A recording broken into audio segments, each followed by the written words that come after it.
I've got another back issue haul of comic books to share with you today, but unlike some of my recent adventures, these books don't come from just one location.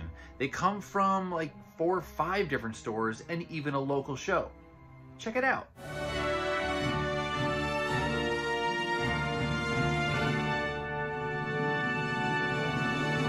Hey everyone, and welcome to my channel. My name's Chris, and this is Northgarden Comics. Today's back issue haul is a little bit different than what I've been showing you recently. And if you're newer to the channel, you may have kind of picked up this theme. But recently I've shown several videos where I've had some really amazing finds in the sense that, you know, it was a 25-cent sidewalk sale on Free Comic Book Day and I came home with 160 books. And so I had to break that into multiple videos. And then other sales where I'm coming home with, you know, dozens or, 40, 50 books at a clip. But that's not the norm when it comes to my experience in this hobby. And what I've got for you today is much more reflective of how things go normally, which is I've got books here from a number of different stores, but maybe there's only 3, 5, 6 books from one store that I came home with on that particular day, and that's not enough for one video, so I took several of those things together and combined them, so now I've got one haul to share with you. And I want to point that out because I think YouTube gives us just a very narrow sliver of a window into not just the life of the creator, but in our case, the life of the collector. And it can very easily look like those videos that you see are representative of the whole of that person's collecting. And that's really just not the case.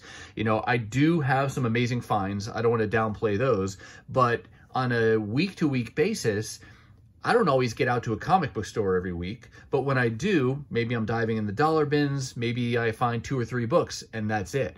And what you don't ever see are the many times where I go into stores, hit the dollar bins, and walk out completely empty-handed. And obviously you're not going to make a video about buying no comic books, but just to share with you that it's not all great finds all the time. There's plenty of times where you find very little or you find nothing. And even thinking back to the last video I posted where it was a garage sale of like 36 books, mostly like 90s Spider-Man stuff, very cool, but that's the first real garage sale haul I've had this year, and I wasn't even there. It was my wife and my son who brought those home. So you can see it doesn't happen all that often. So just wanted to share that up front, and that's probably a lot more like your experience. So let me know, how is it going for you as you're out and about hunting around? Are you finding a lot, just say this year, or is your experience more like that? Yeah, I find a couple of books here, a couple of books there, but it's rare that you get those huge hauls. So let me know about those things down in the comments. But as we shift gears now to these books, I'll tell you a little bit about where I got them, what I paid for them, and there's a mix of things here from current runs to recent back issues to even going back to some Bronze Age stuff. The first group of books that you've got in front of you here come from a shop here in the Twin Cities called Dreamer's Vault. I've mentioned them before. They have a number of locations, and a few of them have comic books, mostly new, but the way they'll populate their back issue bins is with those new issues as they become older. And the great thing about Dreamer's Vault is that they will sell all of their back issues at half off cover price. So I use them as a great outlet for keeping current on titles that I'm not buying new every month, but that I'm hoping just to fill in and take a little bit of a chance to find it down the road for a buck or two. But then also for runs where maybe I didn't jump on right at the beginning, but I'm reading it now, and then I want to go back and try to fill in that run. So a great opportunity to do that with some, like I said, current runs or recent runs from the last handful of years. And this first book here is from the current run of Fantastic Four. This is issue number 29. It's the Marvel Masterworks variant done by artist named Lupacino. I love the cover. The only issue I have with it is that you don't see the issue number. And once I've got this in a bag and board, unless I look it up on CLZ or take it out of the bag, I won't know that this is issue 29 because it's actually on the back there. So is that a major problem? No, but it's a minor kind of a nuisance thing. And I get why they're putting it on the back. They don't want to disrupt the art. But for me, the corner box historically, and then the number and all those kind of things, that's all part of that cover experience. So it doesn't bother me to have that on the front of the issue. But nevertheless, it is a nice looking cover there. So I got Fantastic Four 29, and this was because I did not have all of the issues. I am current now on Fantastic Four, but at the time there were still some holes in that title that I was trying to put together. Same kind of thing here. This is issue number 30. Also a variant. I probably picked this up because this was the copy that they had and I wanted to get it. It may have been that I didn't love the standard cover on issue 30, and so I went with this variant in this case as well. But that's the second one I got. And these were all $2 a piece. And then this third one was kind of a nice surprise find. I said that they have recent back issues, but the New 52 started in like 2011. So that's what, like 11 years ago. And so this was a nice surprise. Don't know the story about how they acquired this issue, but I was happy that they did. This is a Superman New 52 issue number 32. It's the first issue in the John Romita Jr. run where he was doing the pencils. He did it from issue 32, I think, to like 44. And recently I have started trying to collect some of the other Romita Jr. runs that I don't have, and this is one of them. And this is the first issue. I love this cover. I just think it's great. And it is a wraparound cover. So you got him kind of making his transformation from Clark Kent around here to the front as Superman. So very happy to have found that first issue. But that's all I got at Dreamers Vault on that particular day.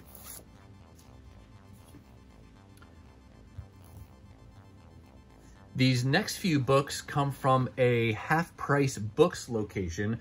We've got 6 or so half-price books locations around the Twin Cities, and found a few books this particular day of hunting. I think they're mostly just dollar books. You can see by the sticker here. Those stickers are on the bag. This is a limited series, obviously X-Men related, The Search for Cyclops. I had never heard of or seen this before, and they had 3 issues from this limited series in their bins that day. So I picked up issue 1, issue 2, and issue 4. I really wish they had issue 3 because, like I said, I've never seen it before. Who knows how long it'll be before I see issue 3. And the only thing I can tell you about the story, this was back 2000 was when this came out, and the write-up I read said something about, you know, the last time the X-Men saw Cyclops, he had merged with Apocalypse. And so they thought they lost him, and this gives us more of what was going on in that time where he was missing. I am not super familiar with the storyline of what was going on with the X-Men around 2000. You know, I collected X-Men books in the early 90s up through Age of Apocalypse, and then I stopped and didn't pick up again until like 2014, 2015 with the all-new X-Men. And so there's this huge gap in the middle where I'm piecing together some runs, but I don't know what's going on in the story. So if you know, and if you think this story was good, let me know down in the comments. But I found 3 of the 4 issues, and now I'll have to continue to hunt for issue 3.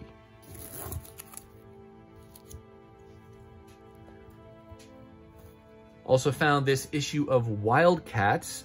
I've said multiple times recently that I'm trying to go back now and build out some of the early Image titles and runs that I liked back then, or ones that as I look back now, I think were pretty cool, but I never collected then. And Wildcats, I can't remember if I collected Wildcats or if my younger brother collected Wildcats. Many years ago now, I acquired his small comic book collection because he, grew away from comic book collecting, and he gave me his issues. So Wildcats may have been one that he was interested in, but it wouldn't surprise me if it was one that I did collect because it was Jim Lee, and I loved Jim Lee at the time, especially because of X-Men and his work on Uncanny X-Men and things. So this is the issue 0, which I never even knew about, but happy to see that, and that was just $1. Is that a wraparound? Yeah, that's a wraparound cover as well.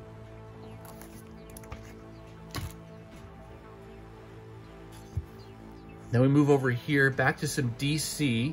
This is from the, I guess you'd call it the first volume, but this was when it was called Superman Batman. I think the subsequent volumes have been Batman Superman. So this is volume 1. This has recently been either printed or reprinted in omnibus format, and I saw those shown over on the YouTube channel called Near Mint Condition, and that's what first turned me on to these. Love the character of Superman, love the character of Batman, but don't collect any of their ongoing titles currently. But this seemed like an interesting thing to try to go, you know, hunt down in the dollar bins. And so I'm just piecing that together as I can. I think it's like the whole volume is like 86 or 87 issues, somewhere in there. And this is issue 12, which was a Michael Turner cover. So that's pretty cool looking there.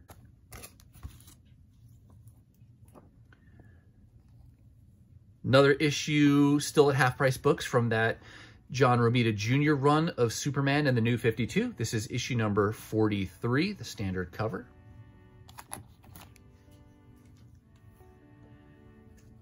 Then I found this cool book. This is issue 32 again, but this is a variant, and I just thought it was a cool variant. Normally I wouldn't pick up a standard and a variant cover, but this was a case where I liked the variant as well, and this was called a Bombshell Variant, and I think there were several of these that went across at least this title from the time, so that was a fun pickup, again for $1.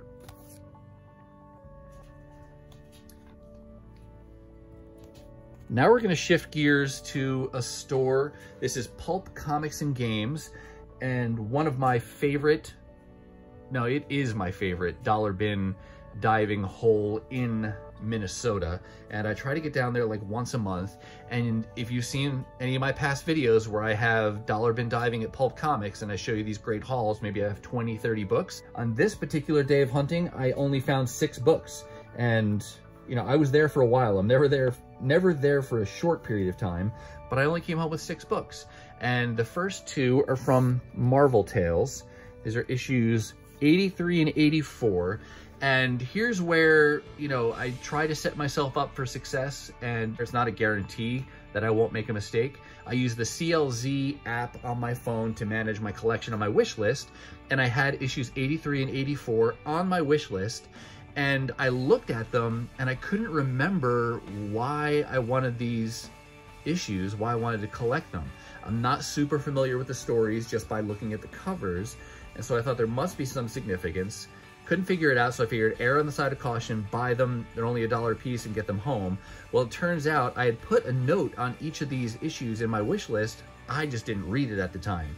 What I was looking for was actually the 35-cent price variant of each of these. And honestly, I don't even know why those were on my wish list. I have never come across one of those price variant issues. And frankly, I don't know them all well enough that I'd be able to spot them with my naked eye, just going, ooh, that's a price variant, let me grab that issue. So, you know, I had them on there, but I went and bought these. I don't think there's anything extra special about these particular issues. The stories may be cool in and of themselves, but I don't think there are any kind of significant value to them.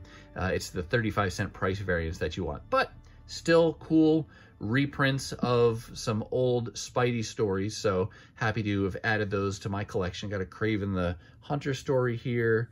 And then I don't know if this is connected or if this kind of goes in a new direction there, but 83 and 84 from Marvel Tales.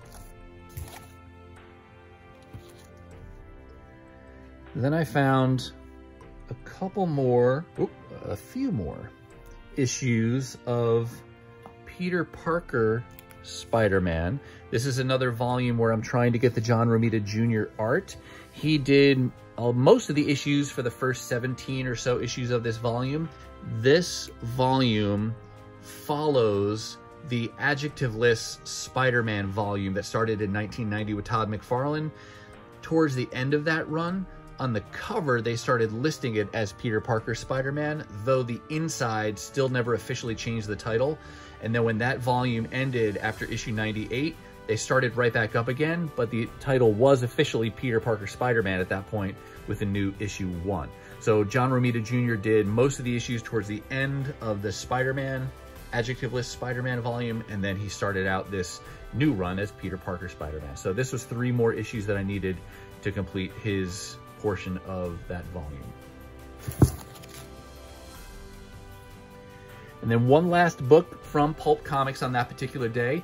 Look, it's another Superman from the New 52, and this is another copy of issue 43, another one of those Bombshell variants. So just to kind of line them up here for you, I got both the standard cover and the Bombshell variant for issue 43, and then similarly, I got the Bombshell and the standard for issue 32. So that was just a unplanned coincidence where I wound up getting both the standard cover and that same themed variant for each of those issues. So that was a fun little pairing there. But that wraps up everything from Pulp Comics. Now we're going to shift to another store. This is a store also here. All these stores are in Minnesota and mostly in the Twin Cities metro area.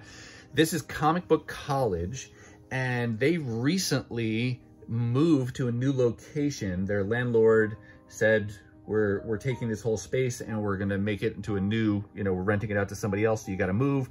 And that was a little unfortunate for two reasons. One, they had just moved to that store since I've lived in Minnesota. They were at a different location still for many, many years, but they had settled in here nicely, and now they had to move again, and it's like 12 miles further away from me now. It used to be something where I could say on a particular Saturday or Sunday, like, hey, I just want to pop over to Comic Book College, hit their dollar bins. Now I got to be a little bit more intentional because it's further away, so it's probably closer to a 40-minute ride now to be able to get there, but I will still make the trek. It just may not be as often. And Comic Book College, in addition to having a very deep back issue selection, wall books, new books, they have a good selection of dollar books and even at times 50-cent books. So the ones you're going to see from Comic Book College on this day, if it's bagless, it was 50 cents. And if it's in a bag and board, it was $1. And so here's the first 50-cent book. This is the Marvel Year in Review for 1994. It's just that. It's not an actual story, but it's got kind of these double-page spreads, some of them in like calendar kind of looking format, like this, where it shows you the various Force Works. You got Fantastic Four here. There's Daredevil in his black costume. You got Hulk and the wedding there, Thor Core. So 1994, kind of getting into the extreme era of the 90s, but this was definitely in one of those, in that early kind of really big time of collecting for me. There's Wolverine getting his adamantium removed from his body by Magneto. So I thought this was just a fun pickup just to reflect back on 1994 and all the things that Marvel was doing. So 50 cents for that guy there. Here's Batman White Knight, issue number 6. I was late to getting on the Sean Murphy train when it came to the Batman books. I did not have any of the Batman White Knight from that first limited series. Started collecting with Curse of the White Knight, but still not new, getting those as back issues. And I've been able to piece together the Curse of the White Knight story. So I have all 8 issues of that, and I've got the Harley Quinns, and now I'm collecting the current Batman Beyond the White Knight. Is that what it's called now?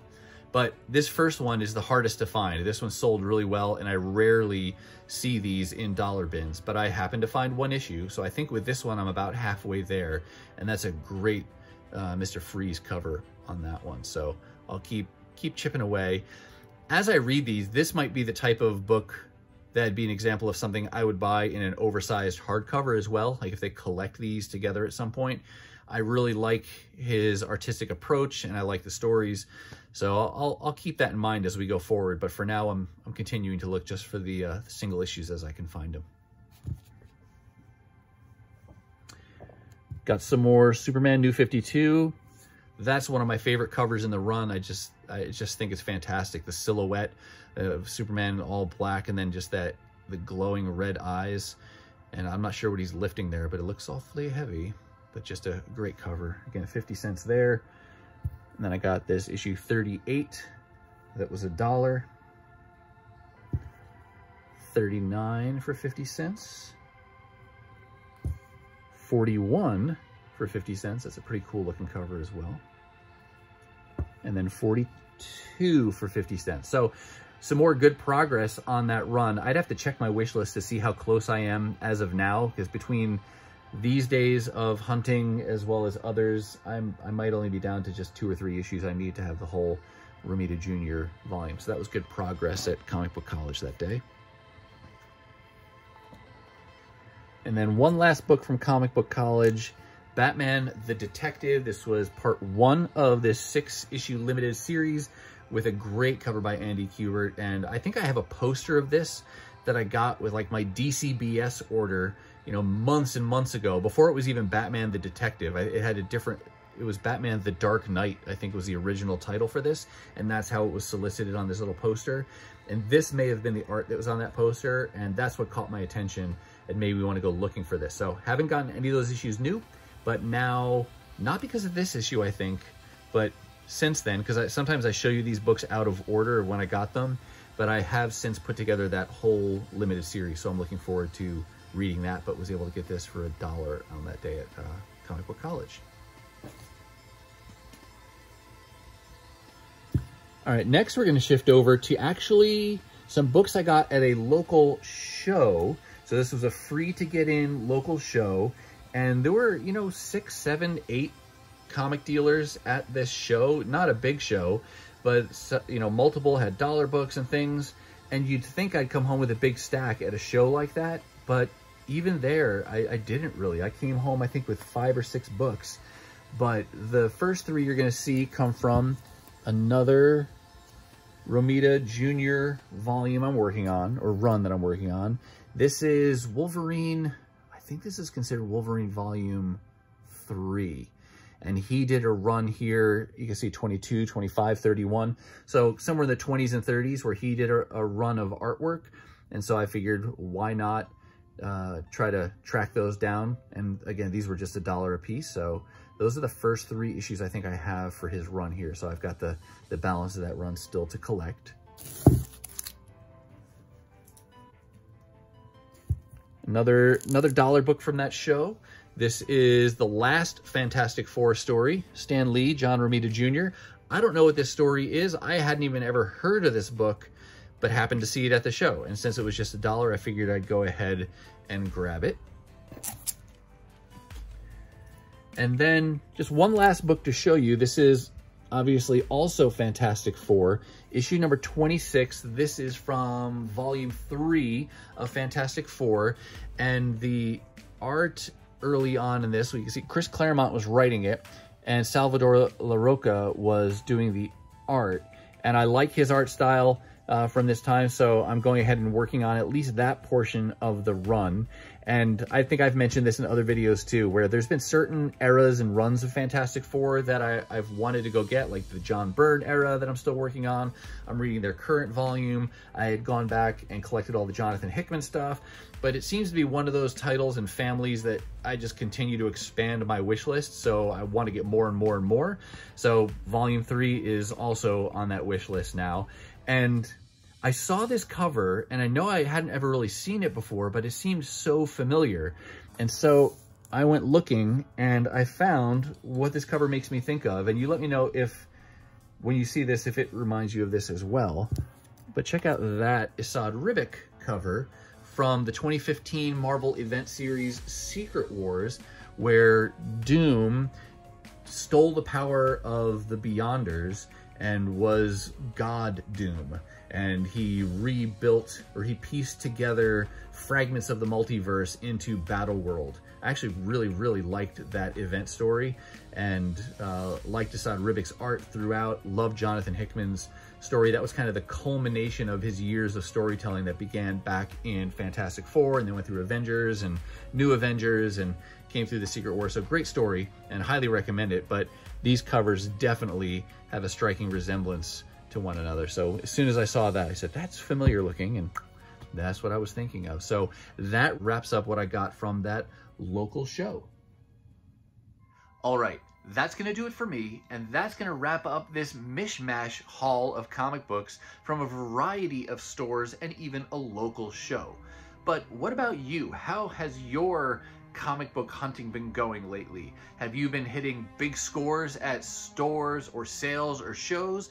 Or have you been hitting a little bit of things here, finding a little bit there, you know, kind of piecing things together a couple issues at a time? Let me know the kinds of cool things you're finding down below. Now, if you're not quite ready for the YouTube fun to stop, I have hand-selected a couple videos here for you to check out. As always, thank you so much for watching, and I'll see you next time.